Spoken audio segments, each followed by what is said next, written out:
BookTube. I am back. I have been gone since I think the end of last year. Life was happening, the good, the bad, the really bad, and things are getting better, things are looking up, life goes on, and I am ready to get back to some of the things that I enjoy the most, and one of those is BookTube. So I've been trying to think of a way to get my channel started again, and I thought, what would be better than BookTubeathon? I've watched BookTubeathon for at least the last 3 years, but I think I saw on someone's channel that it's been going on for 5. So anyway, this will be my first time to officially participate in BookTubeathon. And today's video is going to be my TBR. I think it starts today at midnight. I will not be reading at midnight. I will wake up in the morning and start reading. I am not sure how successful I will be because I do work a full-time job, and so I'll probably basically just be doing it before work on my lunch break and in the evenings, but I think it'll still be fun either way, even if I don't complete all the challenges successfully. With that being said, there are 7 book challenges this year, and I have them on my phone, so I'm going to go get my phone and we will just start with the TBR. So the first book challenge is read a book with a person on the cover. And the book that I have chosen is The Vicious Circle. Now this is a short story collection of mysteries and crime stories, and I'm really excited about this, and you'll see why in a second.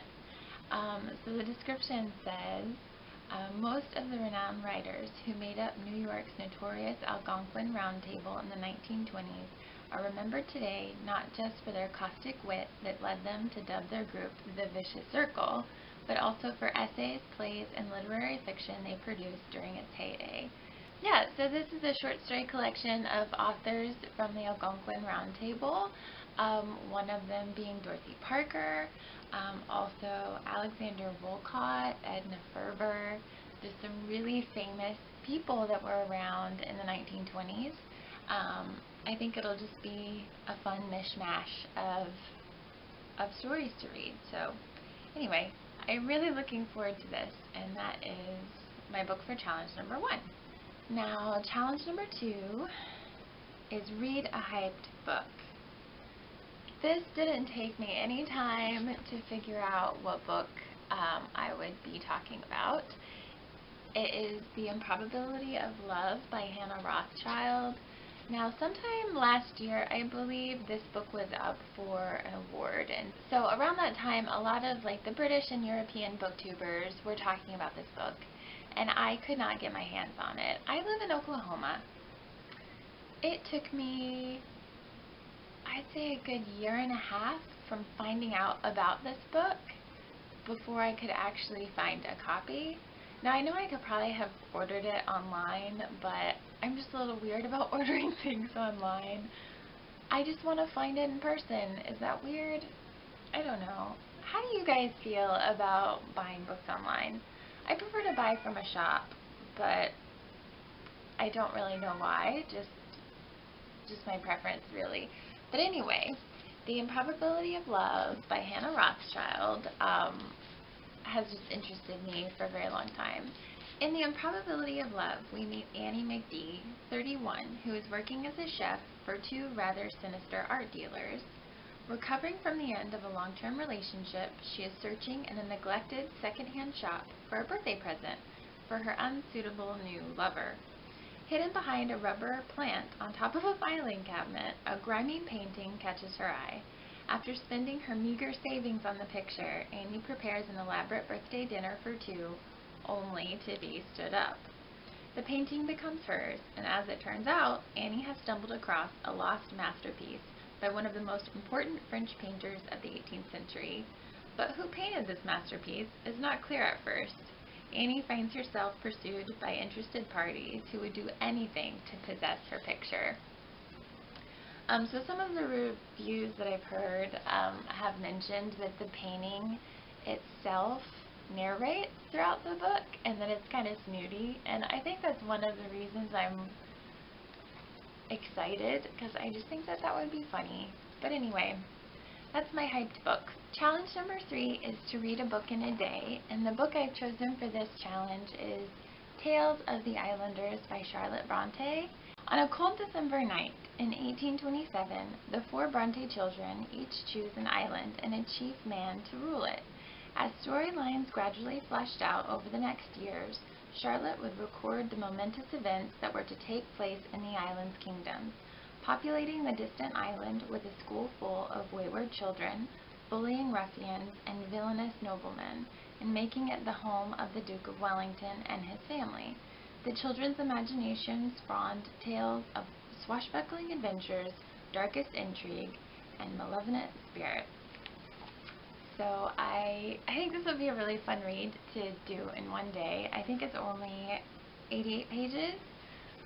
Monday is my day off, and I am hoping to get through this on Monday, so fingers crossed. Challenge number 4 is read about a character that is very different from you. For this challenge, I'm going to be doing an audiobook. It is the memoirs of Mary, Queen of Scots. Born Queen of Scotland, married as a young girl to the King of France, Mary took the reins of an unruly kingdom of Scotland as a young widow and fought to keep her throne. Many believed that she, and not her cousin, Queen Elizabeth I, was the rightful Queen of England, but this only fueled their bitter rivalry, ending in Mary's execution at age 44.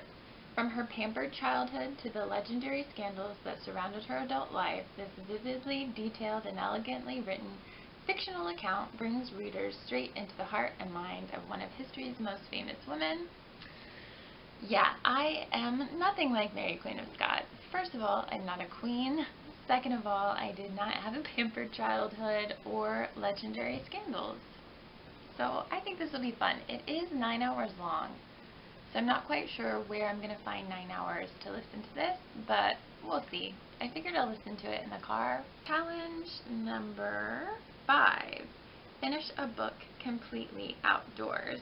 A book that I thought would be really fun to read outside is Alice's Adventures in Wonderland, because the book takes place outside with animals and fun creatures, and it's magical and amazing, and I'm really looking forward to it. It's not very long. It's only 86 pages, so if I was going to read it indoors this week, I would probably finish it. But because I have to read it outdoors, that makes it a little tricky, just because in Oklahoma, the last week it has been in the hundreds. So yeah, I don't know how long I'll want to stay outside, but we'll see. Next book challenge is read a book you bought because of the cover. This cover is beautiful. I totally bought this book because of the cover. Unfortunately, it is very interesting to me. It is The Visionist, and look at this cover. It has like this gold leaf on this like weird, like transparent milky cover, and then when you lift it back, how cool is that? I thought this was so pretty, so pretty. So anyway, what it's about says, in this spellbinding debut, 15-year-old Polly Kimball sets fire to the family farm, killing her abusive father. She and her younger brother find shelter in a Massachusetts Shaker community called the City of Hope. It is the era of manifestations, when young girls in Shaker enclaves across the Northeast are being visited by extraordinary mystical visions, earning them the honorific Visionist and bringing renown to their settlements. The City of Hope has not yet been blessed with the Visionist, but that changes when Polly arrives and is unexpectedly exalted. Yet Polly's past haunts her, and a young arson investigator with his own complicated history is on her trail. As she struggles to keep her dark secrets concealed in the face of increasing scrutiny, Polly finds herself in a life-changing friendship with a young Shaker sister named Charity, a girl who will stake everything, including her faith, on Polly's honesty and purity. Okay, and the final challenge is to read 7 books. So I just picked a 7th book that I've been wanting to read. I'm going to be reading Sherlock Holmes, A Study in Scarlet on my Kindle. I have been interested in reading Sherlock Holmes for a long time, but it's just one of those things that I've never done. So anyway, I think online it said that this is like his first Sherlock Holmes novel. Looking forward to that. Hopefully, because they've made it a challenge, I'll actually start reading it, which would be amazing. I have 1 week to read 7 books. I have no idea how I will finish all of these books in 1 week, but it'll definitely be fun trying. So yeah, wish me luck, and I will keep you guys updated on my progress. I might do like an update at some point, and then I'm definitely going to do a wrap-up video. So I hope you all have a good week, and I will see you later. Bye!